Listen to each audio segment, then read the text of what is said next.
Oke, setelah kita konfigurasi semuanya dari mulai konfigurasi load balancing, konfigurasi virtual local area network, konfigurasi manajemen bandwidth, konfigurasi switch manageable, dan konfigurasi access point, kita nanti cek satu persatu untuk hasil konfigurasinya.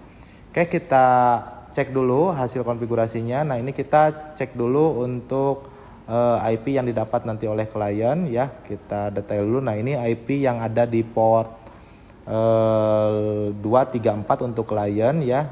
Nah, ini untuk klien itu kita coba ping dulu ya, nggak, siapa tahu belum dapat internet. Nah, ini ketika sudah seperti ini udah dapat internet. Kita coba, kita masuk ke Chrome, kita ke speed test. Tadi untuk bandwidthnya untuk klien komputer itu 10 MB. Nah, ini hasilnya ya, udah sesuai dengan apa yang tadi kita manajemen bandwidthnya.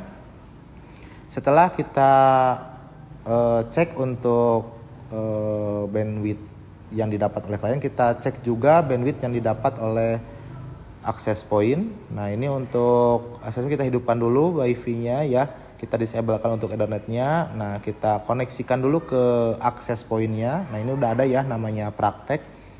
Nah, oke, ini udah koneksi, kita cek IP yang didapat oleh laptop saya. Nah, ini 222 sudah sesuai dengan apa yang tadi kita buat. Nah, ini 253 ya untuk belakangnya IP-nya, berarti untuk kecepatan bandwidth-nya ini 2 MB harusnya. Nah, harus di bawah 2 MB per second ya.